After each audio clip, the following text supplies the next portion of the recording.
రైట్గా జనసేన అధినేత AP deputy CM Pawan Kalyan చేసిన వ్యాఖ్యలను గద్దర్ కూతురు వెన్నెల తీవ్రంగా ఖండించారు.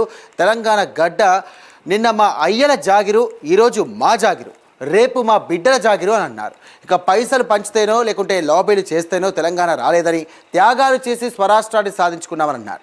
తెలంగాణ ఉద్యమం ఆత్మగౌరవ పోరాటమని, ఉద్యమంలో ప్రాణాలు తీసుకున్నామే తప్ప ఎవరిని కూడా ఒక్క మాట కూడా అనలేదని అన్నారు. తెలంగాణ అన్నందుకు చాలా మందిని ఎన్కౌంటర్ చేశారంటూ కూడా పేర్కొన్నారు. ఉద్యమంలో చాలా మంది తల్లులు తమ బిడ్డల్ని కోల్పోయారంటూ ఈ సందర్భంగా ఆమె ఖండించారు. నటుడిగా, గద్దర్ అభిమానిగా మిమ్మల్ని గౌరవిస్తూనే ఉంటారని, కానీ తెలంగాణ ఆవిర్భావ దినోత్సవం రోజు మీరు మాట్లాడినటువంటి మాటలను ఒక తెలంగాణ ఆడబిడ్డగా ఖచ్చితంగా కూడా ఖండిస్తానన్నారు గద్దర్ కూతురు వెన్నెల. పవన్ అన్న గారు, మీరు ఒక నటుడుగా, గద్దర్ అన్న అభిమానిగా తెలంగాణ ప్రజలు ఎప్పుడు మిమ్మల్ని గౌరవిస్తానే ఉంటారు. కానీ తెలంగాణ ఆవిర్భావ దినోత్సవం రోజు మీరు మాట్లాడిన మాటలు ఒక తెలంగాణ ఆడబిడ్డగా నేను ఖచ్చితంగా ఖండిస్తున్నాను. మీరన్నట్టే ఈ తెలంగాణ గడ్డ మా అయ్యల జాగీరే.